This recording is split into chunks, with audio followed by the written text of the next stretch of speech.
good that crack sealing work and how smooth and even it makes that street. So we're gonna start crack sealing and targeting those streets that are scheduled for seal coating next year, because that crack sealing needs to cure and settle a little bit before you seal coat over that. Parks Department's getting ready to start working and replacing picnic benches and picnic tables and benches throughout the park, so we're identifying some of those to remove some of those that we know aren't good. And of course, they've been assisting with 10th Street. Communications has been working pretty hard with Civic Plus. We're in the process of redesigning our website again. It's been that long, so we're working to try to kind of make that a little more efficient and a little more easier to navigate with basic information for everybody. I will reiterate that that is still a great place to go and find some information. It's all there. We're going to try to make it a little easier to get to, but there is a lot of stuff there, and it's not overly difficult to get to. And of course, HR is getting ready for open enrollment with our health insurance plan, as it's that time of year. So really, city employees have definitely stayed busy in the last month. There's a lot going on and a lot continuing to go on, but I'll answer any other questions or any other concerns over operations or activities or projects or. Sewer on South Main, we've done the 600, 500, we're going to the 400 block. Is there any reason to believe we need to go further? The 3 and 200 block are budgeted in this current budget year. Okay, and it flows from north to south? Well, it flows to 3rd Street. And then Goes to the sewer plant all the way down 3rd Street. So Okay. the 300 block is the last block north of 3rd.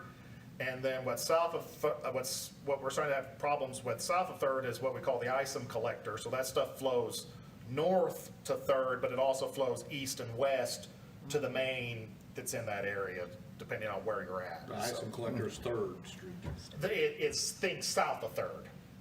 south. Okay, So. because that was ice. Right. Well, ISOM was technically south of 1st, but that's where they tied in ISOM to hit that. So just kind of internally, we call it the ISOM collector, whether or not that's, Okay, But those are the areas that are still concrete. And so, in our CIP and as we're going forward, we are trying to address a block or two or a section of concrete pipe that we know is imminent of failure. So we're going to continue over the next couple of years funding those concrete sewer collection replacements. But, because when they do fail, they, get a museum director very upset. And rightfully so. If I had raw sewage coming into my building or my museum, I'd be upset too. But we're going to try to stay on top of that as much as we can. However, it is what it is, and I know at some point we will be replacing one section, and that won't be the section that'll fail. A different section will fail, but I don't think it's appropriate to wait until it fails, knowing it's going to fail to address it. So. but we are basically increasing capacity that our trucks that suck it out would have more capacity because all that's new. Because Right. it flows, this is high ground, it flows that way. Right, and that's why the sewer is so deep in this area, because it collects from way up north, and so you've got to have that slope to get it down to Right. to 3rd Street. And so then you've got to take the actual ground terrain levels into, because when you lay the sewer line, downtown's in a hole. So, but The plant's in a hole, so is there a lift station between Main Street and the plant? of course, the plant doesn't feed into our system, but there are lift stations in that area. Yeah, well, that's what I meant. Is there lift stations to adjust it to get it back that way? Right, and that's why, we have 28 lift stations, and when I say that, the city of Amarillo, I think, has 54. Well, or we're getting ready to add one out at the Yeah. business park. I mean, it's in the ground, it's just not wired. Right, and you're gonna add one for Tractor Supply. And so, and of course, I will, our lift stations are much smaller than what Amarillo's has, because theirs handle more capacity, because they need less, so they're, because you don't have to make the hops as often because they're flatter. So with our terrain, we have to make a lot of hops to get up over terrain to get it to where the gravity will work. Other questions, concerns, anything I can answer? Good. Okay, if not, we'll move on to the consent items 6 through 11, unless anyone has anything to talk about on them. If not, then I'll entertain a motion. I'll make a motion that we approve consent items 6 through 11. Second. All in favor? And it passes. And item 12, consider and take appropriate action on Resolution R-032-21, approving a location incentive agreement between the Borger Economic Development Corp., Jackson Hot Oil Services LLC, and Red Mesa Real Estate Holding LLC. Ms. Linger, Mrs. Linger. Good afternoon, Mrs. Mayor and Council. Thank you for allowing me to speak to you today. I am presenting to you an application for incentives between the Borger Economic Development Corporation and Jackson Hot Oil Service LLC and their holding company, Red Mesa Real Estate Holding LLC. This business approached the Economic Development Corporation about expanding their business and opening a location here in Borger. The business that they plan to operate would be a municipal water treatment service business, so they work on pumps, repair and maintenance of pumps, and they want to focus specifically on municipal systems. And that would be throughout this Texas Panhandle region, as well as New Mexico, Oklahoma, Kansas, that area. So this is some amount of industrial diversification for us, this type of business. And they are interested in a lot at the Borger Business Park. As part of the negotiations that we've had with them, we're lacking certain infrastructure at the business park. As you probably well know, that property was purchased by the EDC several years ago.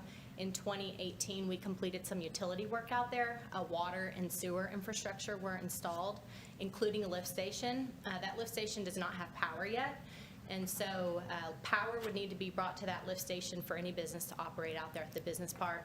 And then there are no roads or streets at the business park.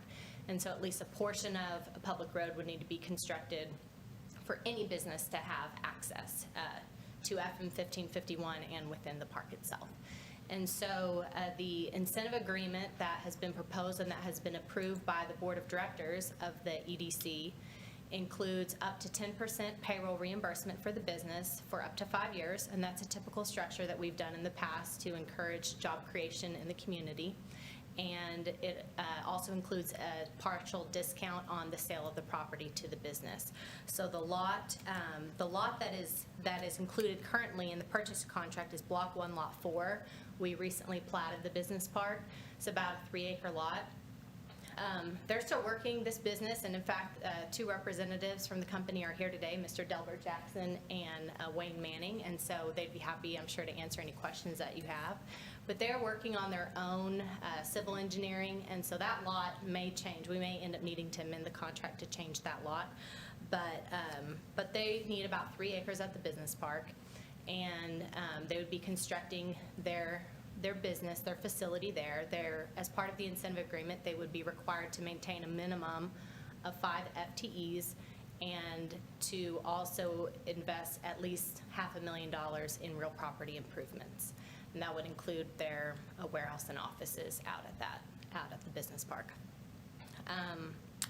We believe that this is a good opportunity for us to invest in infrastructure with a business in tow. Part of the reason that the board in the past decided not to move forward with the construction of roads is that a business prospect that they had been working with had kind of stalled out, and we did not have a viable prospect at that time, and the board did not see it wise to invest.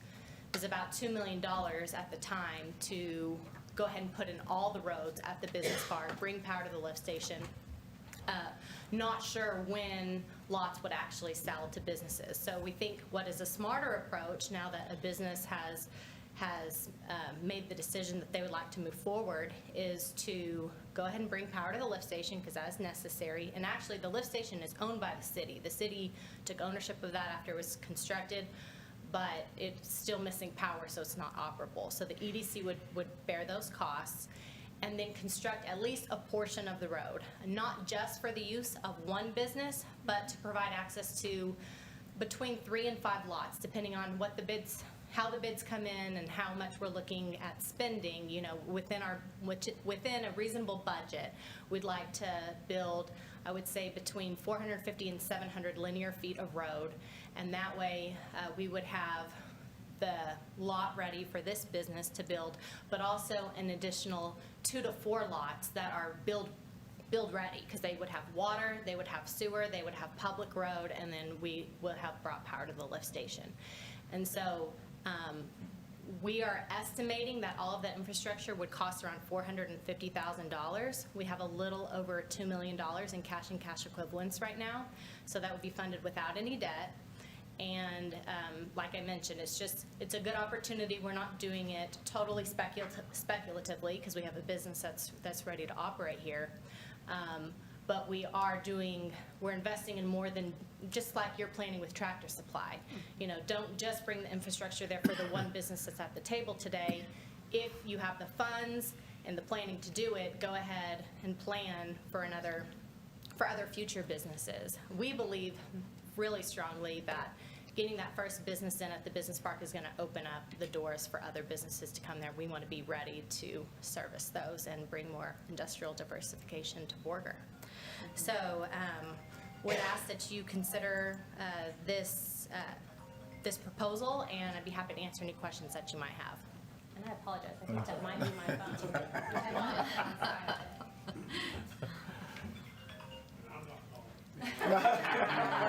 But he probably has thought about it on occasion. And it is on silent, but that's one of my ring-throughs. Okay, so any questions that you guys have about the proposal, or any questions that you would like to ask to Delbert Jackson or Wayne Manning, who came up from Andrews today to be here?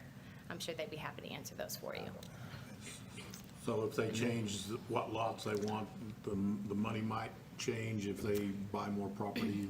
They're looking at roughly the same amount of usable acreage. Okay, so yeah. the acreage is not going to change, just the location.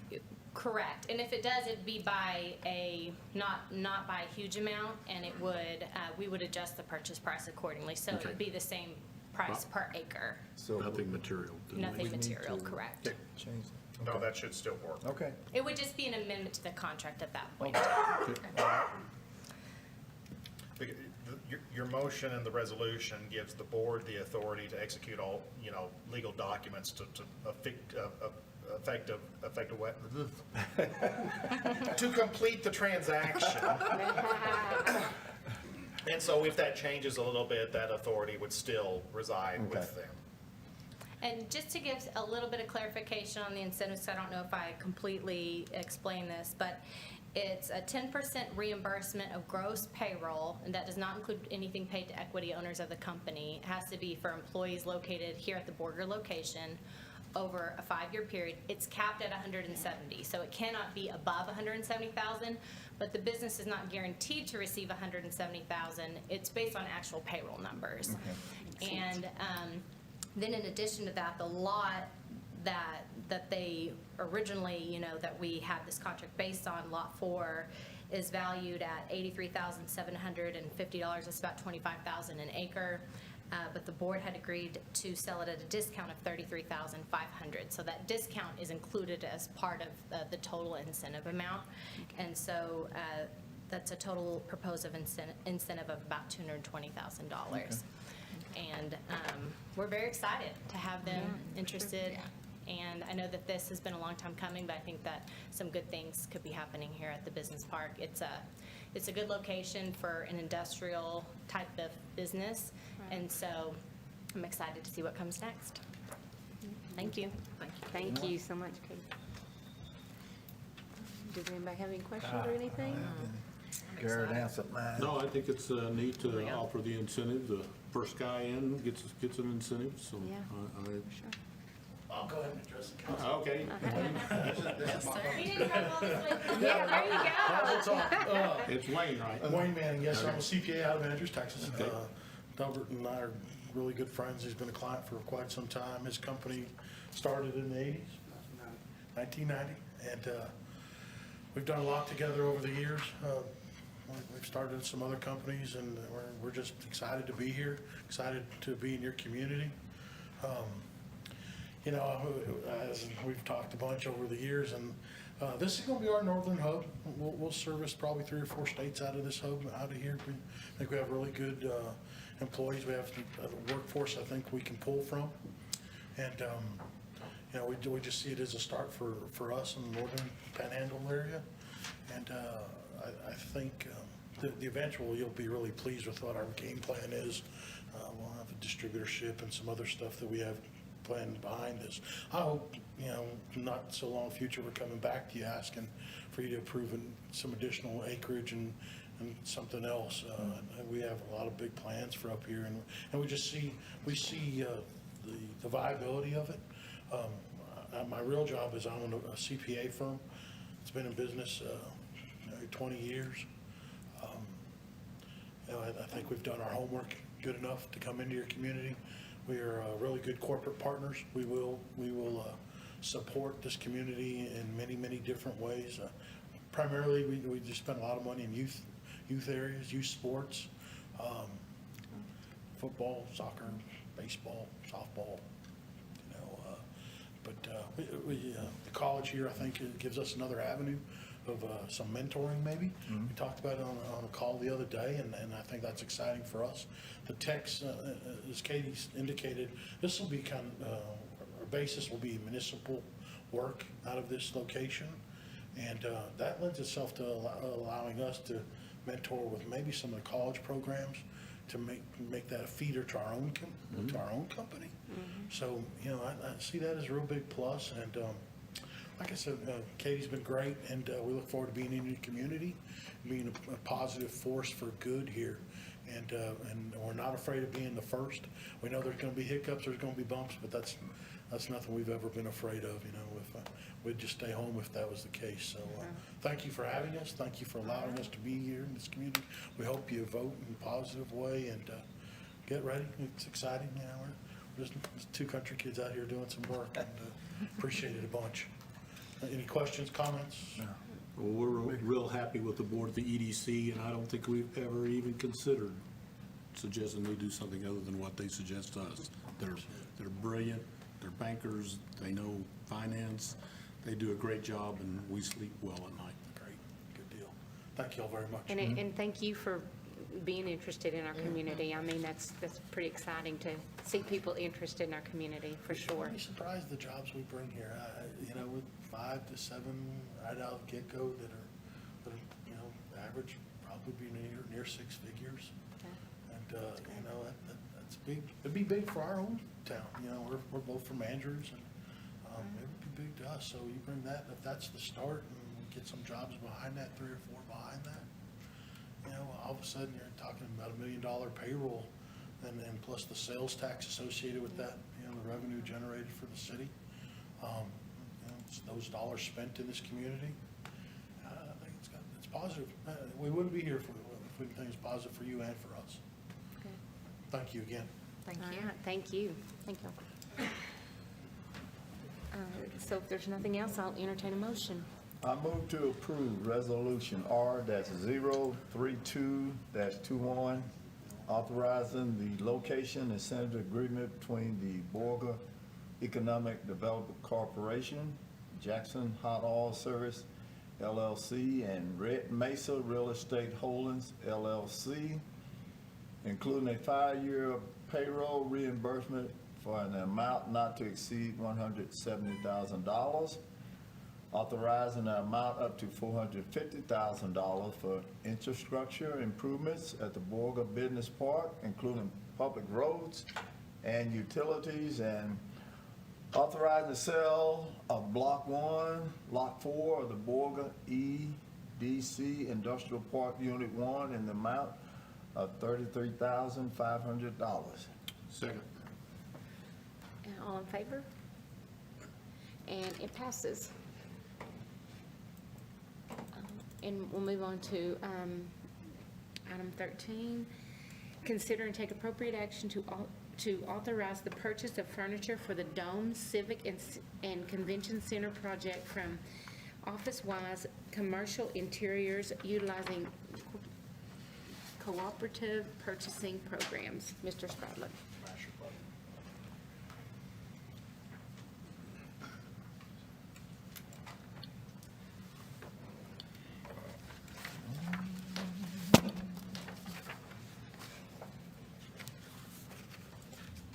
got a little presentation here so we can kind of at least get an idea of what we're talking about here. And so we are getting to the area, to the point to where, you know, it's progressing pretty quick, and this packet was a little bit incomplete when it got to you Friday, because we were still working through some of this, and we've rushed this a little bit because it's turned out furniture lead times are 12 to 18 weeks. That's how you were gonna say something else. I would too. And so, you know, that's pushing us up. Our modified completion date on the dome is or at least substantial completion is mid-February, meaning, you know, opening for business somewhere around March 1st. So we're definitely kind of at that point. So the building committee, you know, has met with Park Hill to identify furniture needs several times now. And so what we've kind of come up with is the area. So the first area is, you know, we have this little vestibule in the main lobby area. So we've specified some tables and a little sectional and a coffee table. So this can be your kind of gathering area, relaxing area. We've already been warned, Councilman Loftus has told us that we might find him there napping. He can view what's going on outside the glass and say, I know what y'all are doing, I can see it, and looking at, where is he at? But so we're talking about that. You also see a bench inside the foyer. You know, we have a little foyer in there, separating the exterior doors and then the interior access. And so there is a couch there. And so this is a little bigger. These are not the fabric and color selections, but these are a little better detail of the furniture that we're talking about in that area. So then what you see here is that main feature wall. So when we enter the dome, you're met by that big tile-covered feature wall. And so we've spec'd some high-back chairs and some tables to greet you, or so if you're waiting for someone to show up, or, you know, congregating or socializing between events or whatever is going on there, you have that furniture there. And so you'll also see in this another bench identified on the far wall behind the wall. So that's kind of the main access to the bathrooms, you know, so there's always probably some guy waiting for, you know, the girl to come out of the bathroom, or, you know, or the family room bathroom or something like that. So we do have a little, So that'd be behind that wall. yeah, kind of there on the left edge. So partially visible, partially not. I see. And so that's the benches we're talking about. You can see the trash receptacles that we've specified. Of course, like I said, these are not colors. We do not plan on gray and neon green for the trash receptacle. But, you know, it gives you an idea. And then the metal benches, again, not spec like that, but those are in the hallway around the dome, the banquet hall. And we'll get to that in just a second. We also have the office and ticket counter space. And so we've spec'd some chairs and some desks and some furniture for that area. This will be the main area where you sit down and talk and plan your events with the dome coordinator and those type of things. So this gives you an idea of what's going to be spec'd in that space. Then we have the bigger conference room, which we've got set up more in a training room configuration. So, you know, this gets an 85-inch flat screen on the wall with all the controls for video conferencing or presentation displays. The tables and chairs here are on wheels. So again, we can move them out of that room so that room can be used for whatever it needs to be used, because it does also connect to the banquet hall. So this could be a breakout room, it could be a bride's room if you're having a wedding, it could be. Is this the one that's, This is the one that's on the youth center side. okay. And so there again, that's the stacking, nesting tables that will be used in there. Yeah. So the biggest expense, and why this gets up here, is of course we have a fairly large banquet room.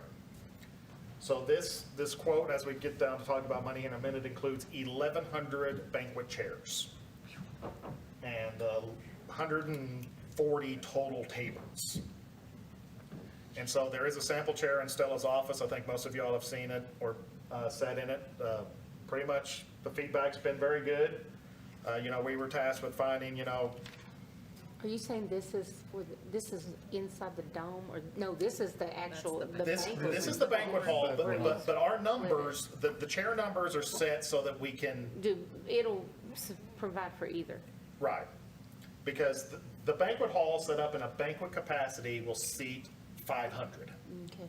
The dome will seat about 800 with tables and chairs and So some both extra things could be space. having events, okay. Or if you didn't want, I needed a little extra chairs, because what if you don't want a banquet setup? What if you Right, want a general session setup with just chairs and Might rows? make sense.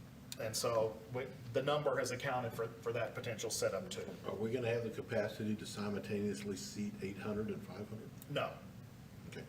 I didn't plan for tables or chairs for that number, because I don't think we have the parking and the other facilities the maximum occupancy of the total facility is 1,157. So the 800 and the 500 would put you over capacity anyway.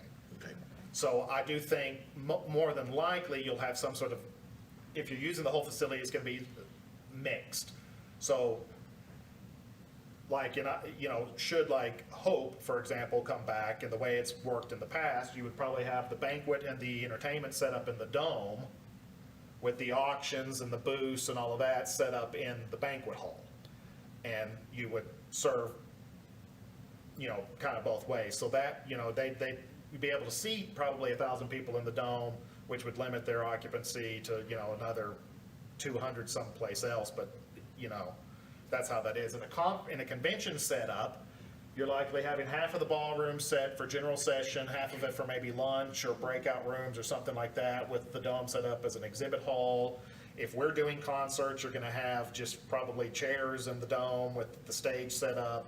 So I don't think we're ever gonna need more than 1,100 chairs. And so that was kind of the committee's talk and compromise on the number.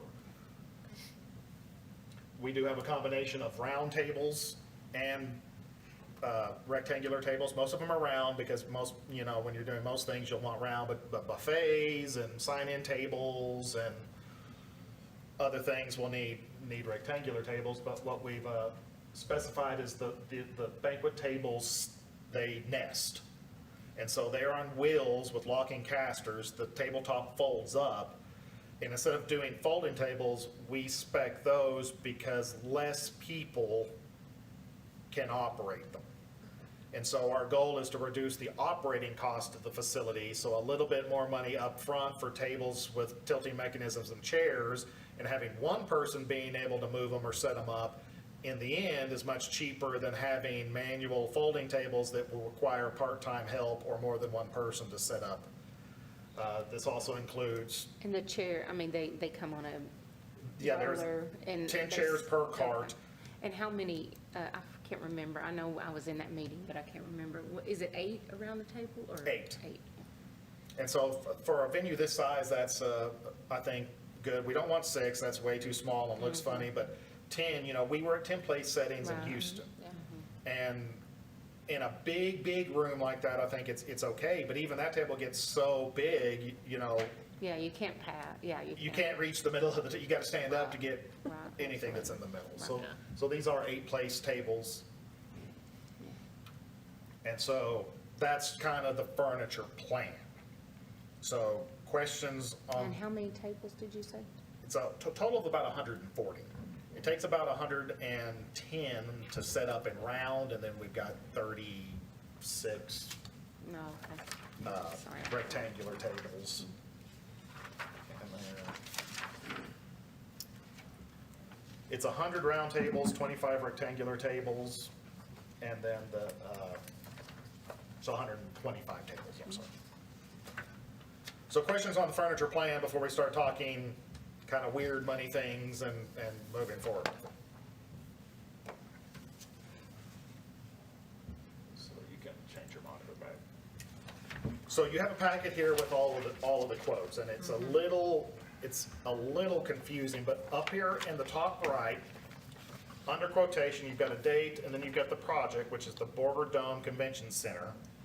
And then under that, you've got either open market, meaning it's not on a purchasing contract, or you've got the purchasing contract. So each one of these is sorted by vendor that sells that. So the biggest thing that I kind of want to point out, or that I want to talk about, is the chairs. the banquet chairs specifically. So on open market, the chairs and chair stacks, 1,100, and then 15 hand trucks to carry all those chairs is $300,258.44. To get that price, I'm gonna have to prepare a bid packet and bid it, because we have not bid it out. And so that's more than $50,000, so that will require a competitive bid. They are on contract. However, on the TIPS contract, that price goes up to $358,068 for the same product. So my recommendation is not to award those chairs on contract, knowing that their 16-week lead time might push their usability from past when the dome is ready. But we are within less than a month difference. I'm not for sure that $58,000 is worth that month.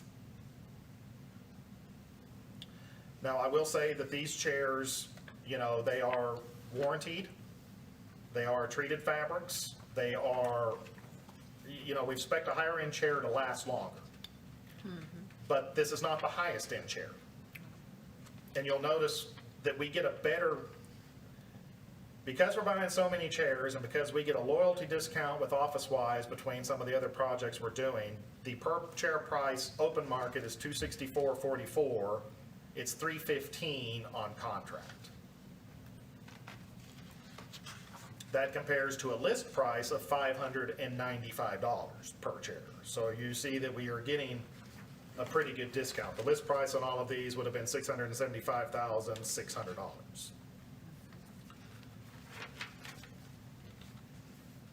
So we have a furniture budget included in the current budget of about $400,000. All of this added up, if we go with the, A furniture budget just for the dome? just for the dome, Okay. let me get over here, I've got lots of numbers because this all kind of came in late. And how long did you say the warranty for? Depending on the damage or what breaks, up to 12 years. So of course, fabric wear and tear has a lower warranty, but the frame and you know, the structural integrity of the chair is warranted for the full 12 years.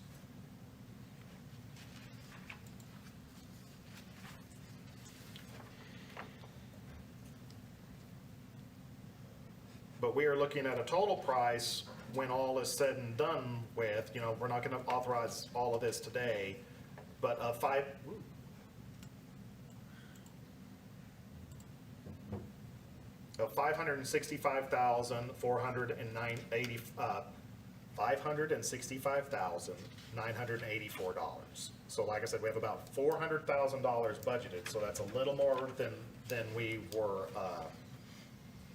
budgeting for, but that's why I brought up earlier the balance in the tourism fund, which is $128,496 higher than we had anticipated.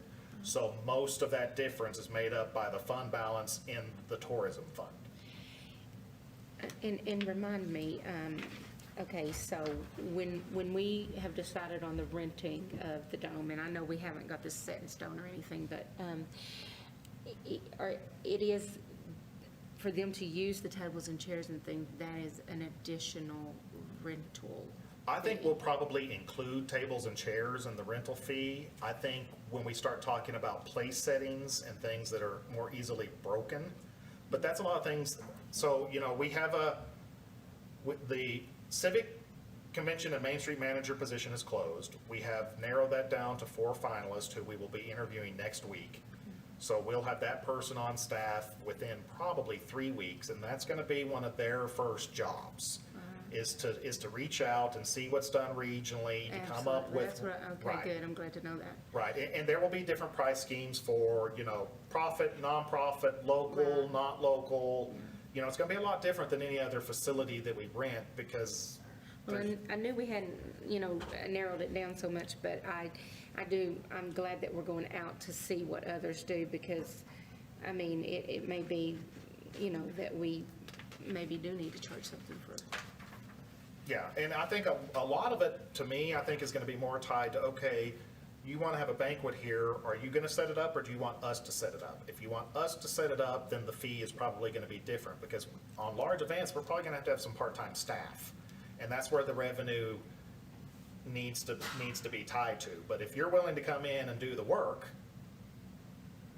then we don't need as much money. Kind of the same thing with security deposits and how all of that works. And a lot of that will be tied probably more to nonprofits that are looking to maximize, the revenue for use of the facility. So there's gonna be a lot of those things that we need to work out. Because, I mean, this is set up to be a full-service facility. It's a lot different than a lot of facilities in communities our size, and it's gonna be nice. So there's gonna be a lot of things that we need to address. Yeah, absolutely.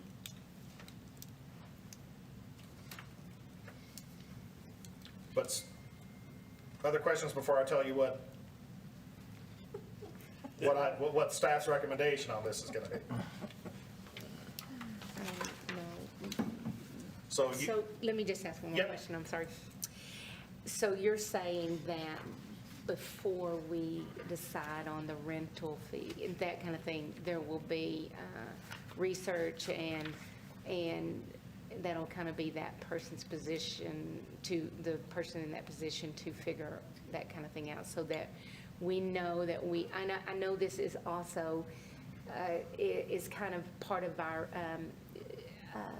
like the youth center, it's a public service, it's a Yeah, community, it's a- benefit. yeah, and so I know that it's not gonna be a revenue maker, I get that. But I just, I just wanna make sure that, that it is going to pay for itself. And- Yeah, we want to reduce costs as much as possible, and like I said, that's part of the reason of having the folding chairs, the folding tables Right. on wheels, so that I don't have to have a staff of 5 to run a Makes sense. facility that, and there's gonna be a lot of learning with this facility. Right, absolutely. And, so as we work through some of the events, but there's a lot of difference, like, if the United Way wants to use it, that's different than if, the Association for Janitors Worldwide wants to come in from out of the community and have their event there. It's different than if somebody's coming in to make a sales pitch to local industry, and they're gonna make money off of their event there, so that should have a different rate than the local nonprofit that's, that the revenue created is gonna invest back into the community. But like we had Centos come in a while back and use the dome before it was tied for a sales pitch on FRCs and other fire retardant systems. That's a for-profit business that's going to be using the facility to try to generate more revenue. That does not need the same rate as the United Way. Right. And so those are just some of the things. And there again, businesses that operate in the county are driving business to the hotels that are paying for this, so that's different than businesses that might be using it outside of the county that aren't driving hotel stays other than for their single event. But we have other revenue streams, like, remember the venue tax, when it was put in place, there's also an admission tax. So any event that charges a ticket price, we get 10% of that. And so that's by ordinance, so that's gonna change, that will change. If you're charging a ticket, the rental might change because we get a percentage of the ticket price. And I do think we're gonna start seeing more ticket events, and we've even talked about doing more of that, lower ticketed concerts and stuff like that to cover the price of the artist, but not make profit, but that gets back into the venue fund to help pay for the venue. And that's one of the nice things about that ticket tax too, per se, that percentage goes into the venue fund and can only be spent on the venue. So our goal is to put all of that back into the venue to keep it relevant and to get what we need. Our person that we hire for this, their salary and all that stuff can be paid with the hot tax. Yes, So that's a recurring expense that doesn't come out of property tax. right, the venue tax can even pay for that as well, and that's why when I talked about the venue, remember, the venue debt payment is $108,000 a year. So anything above that, we can spend on other venue-related expenses, including that position. Anything that is the dome related, Right. right? Because that was the what the Right. venue tax was passed for. Right. And so like, in the last 12 months, if it had stayed about the same, the venue tax would have generated a little over $150,000. So that would have been about 65% of the cost of that position. Okay. That's good. And I do, in the short term, with Phillips's big project and stuff coming up in 2023 and some of the other things going, venue and hot revenue is going to Yeah. be higher in the short term.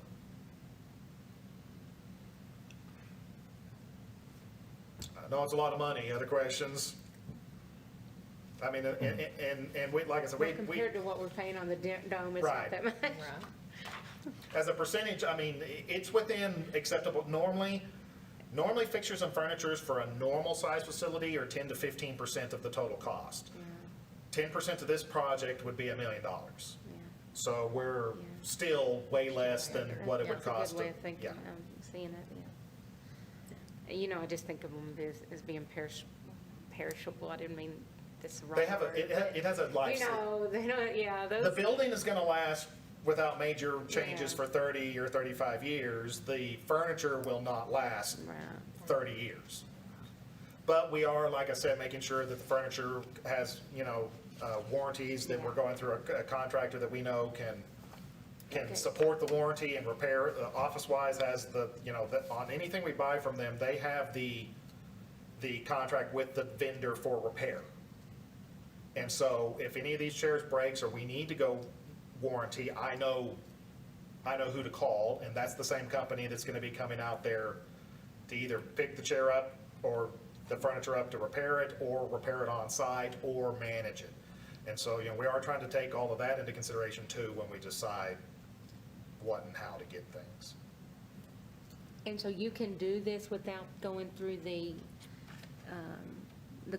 No, to get the cheaper price, well, my recommendation is we're not gonna award anything for chairs today. okay, We're gonna award the other items, but the chairs, I will put a bid packet out for the chairs, and we will award those at the next meeting. okay, so you can't, you don't think the tables or any of that would be?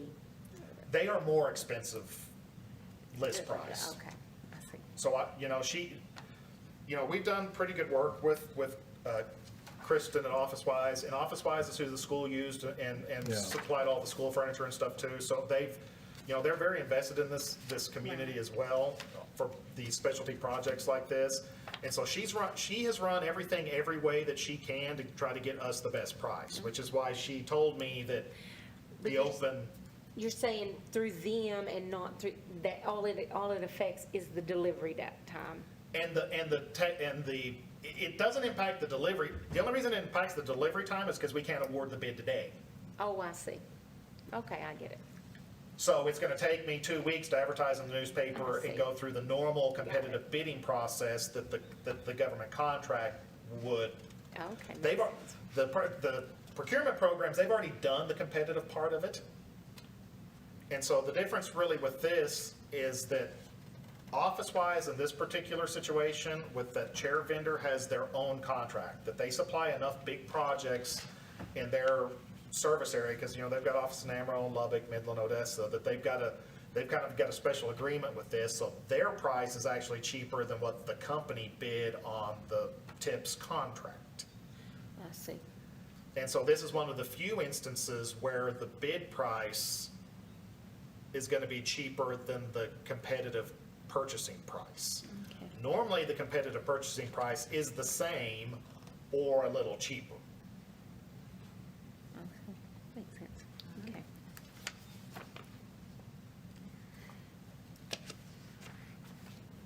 And, So so do you have the this recommended? sheet of paper that I gave you is the recommended motion. Perfect, okay. And what this will do is approve the purchase of everything but the chairs.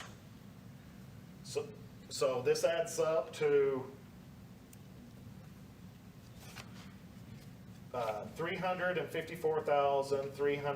$354,307.65. And then I will come back next week, or next meeting, and we'll have Okay, I'm just gonna Yep. get my head around this, I'm sorry.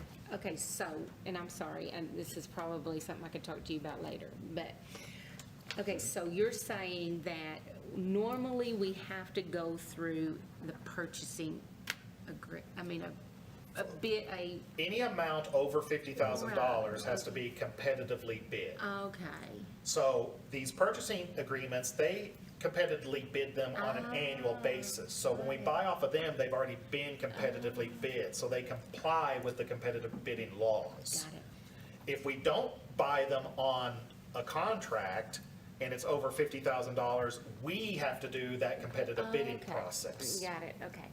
I just didn't understand. So she's given me a quote, and I have a quote, Right. but I can only compare that quote to, You The- have to send it out to other companies I've got to see advertise it in the Yeah, makes newspaper, and sense. I've got to, I can tell you that we'll only have one bid because there's only one dealer for that manufacturer and specifications that we've done. But we Okay. have to go through the process. I see. And once we've gone through the process, you'll have a legal basis to award the bid and show that we got the best price for our community. And of course, you're seeing some of that now because I've already done a little bit of the legwork on that to show you. But we didn't realize that when I started this and put it on the agenda, we didn't realize the contract price was gonna be more. And like I said, when I started this, we were kind of rushing this a little bit with those long lead times, because of course, I know y'all and the community want the facility to be usable as soon as we can, but we also want to make sure that we're protecting our investment and not just, Got it. overly spending. So to me, it's gonna add 2 weeks, which will push delivery to maybe March 1st or the first week of March, which is, where we were looking about being ready anyway, so I think it's close enough. If these were a year out and it'd prevent us using, if it's gonna change like a year, maybe we'd have a different talk, but we're talking 2 weeks. Right. And $58,000. Yeah. Garrett, if we have any other delays, like, the school, when I was Yeah. working for the school, we did use office wide, and we used the dorm to store the furniture. And I'm just wondering if are they gonna charge us if things are not ready, where they can go in and put that furniture in? They will store a certain amount for a certain time. However, I do anticipate, by the time this stuff comes in, I do anticipate the dome Yeah, they can go ahead and put it in there. to be able to house a lot of that Okay, stuff. okay, Because the nice thing about the dome part is there's not a lot of finish work in the dome, because we're mainly keeping it open flooring, so. Oh, yeah, true. So, it's not getting drywall, it doesn't have plumbing, it doesn't have a ton of electrical, and the electrical's all on the perimeter wall, so, you scooch all of that to the center, yeah, and you're not in the way. okay. But we've also talked about if I have to store it in the youth center gym, we will store it in the youth center gym. And, we've got some solutions Okay, for that. But they've got some other stuff, because the contractor, they're already, what was he, flagpoles are gonna be here at the end of this week. Because they've ordered everything they can with the lead times that are out, they've ordered everything they can, and they're not turning delivery down of anything. Because they want to meet that deadline too, so it's just funny, flagpoles are gonna be here tomorrow, and then we're 3 or 4 months away from needing flagpoles. Yeah. Of course, they're, kind of hard to steal a 35-foot flagpole, and, it's not gonna get, weatherized, but so at this point, just, with what we've got in it, we're just trying to, eliminate lead times as much as we can, but right now, Well, the supply chain it's a nightmare for every business. It's unbelievable. but like I said, the motion that I printed off for you is everything that is cheaper on contract and good. It's pretty much everything other than the 1,100 banquet chairs and the chair carts and the stuff related to that, which I will put out for bid hopefully tomorrow, which will be on the council agenda at the next meeting. Anything else, anyone? Makes sense. And if not, then I'll entertain a motion. I move to approve the purchase of furniture for the Dome Civic and Convention Center from Office Wise Commercial Interiors as follows. $20,645.12 using the HMI Omni Cooperative Purchasing Agreement, contract number 200000611. $5,752.76 using Kimball Omnia Cooperative Purchasing Agreement, contract number 20198.001896. $11,178.90 using the National Omni Cooperative Purchasing Agreement, contract number R191811. $6,720.42 using the OFS Omni Cooperative Purchasing Agreement, contract number R142213, and $132,607.65 using the TIPS Cooperative Purchasing Agreement, contract number 200301. Second. All in favor? And it, As you can see, I'm sorry to give you all these really lengthy motions today, but you know, we've got some little unusual, but fun and right. Lead And time interesting matters. Okay, so we'll go on to item 14, conduct a public hearing to receive public comment on and then consider and take appropriate action to approve a final plat for a 1-acre tract of land located in the west half of Section 23, Block Y, Arnold and Barrett Survey, abstract number 4, Hutchinson County, Texas, to be known as Lot Number 1, Block Number 1 of the HTO Borger addition to the city of Borger, Texas. Mr. Byrd. Yes, Mayor and Council, Planning and Zoning Commission held their meeting and recommended to City Council for approval of this plat for the HTO addition, Lot 1, Block 1 to the city of Borger. There ain't much else to say. We're ready for them to get started. And why, I mean, is HTO a Borger edition? I mean, is that, why is it not Tractor Supply edition? I'm just curious. well, because we're kind of doing one lot developers. So each developer's been planning their one individual development site. It's funny because they're, you know, normally in high growth cities, a developer is going to come in and develop a whole section of land. And so you'd have one section that is an addition, and then you'd have all the commercial lots, the residential lots, all of that set by that first plat. I see, okay. But since we're doing individual kind of development, one plat at a time, you still have to, if it's unplatted, it has to be, you have to establish an addition name and give it a title and lot and block. I get it, okay. And in this case, those two additions were not linked together yet, so I see, you couldn't do them as one addition anyway. all right. Which, like what the EDC did, is more of a you know, so all those lots will always be part of the EDC additions to the city of Yeah, Borger. that's right. Makes Okay. sense. So, Well, I didn't know if this was like the whole addition out there, or it's just the part of theirs. It is there, if they ever subdivided, in theory, you would get lot 2, I see. block 1. So if they decide to sell off part of their property for a phone stand, Okay, or something that would actually fit on what they could subdivide on, they could, in theory, subdivide, replat, and create lot 2 in their parking lot. But, and things could change yeah, down the road to where it does all become one addition. Okay. If someone replatted everything. I see. Sorry, I So- was just curious. So we do recommend that you conduct a public hearing. Thank you. Thank you, Mr. Byrd. If there's no questions, I'll entertain a motion. Oh, I gotta open a public hearing, sorry. We'll open the public hearing. And if anyone would like to speak, and I see none, so we will close it. And now, I'll entertain a motion. I move to approve the final plat for a 1-acre tract of land located in the west half of Section 23, Block Y, Arnold and Barrett Survey, abstract number 4, Hutchinson County, Texas, to be known as Lot Number 1, Block Number 1 of the HTO Borger addition to the city of Borger, Texas. Second. All in favor? and it passes. And then we'll move on to item 15, consider and take appropriate action to approve Resolution R-033-21, appointing Tate Gowdy to the Zoning Board of Adjustments. Mr. Byrd. So, yes, Mayor and Council, we are in need of a new member in, for the Zoning Board of Adjustment. We had one person that stepped down, and so we need to fill a vacancy. We actually moved an alternate into a full-time member, and this is for an alternate position.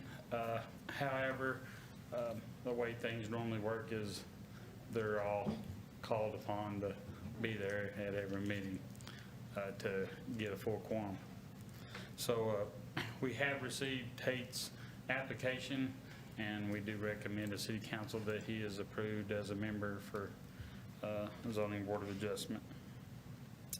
All right. Any questions or anything? If not, then thank you, Ms. Byrd. Then I'll entertain a motion.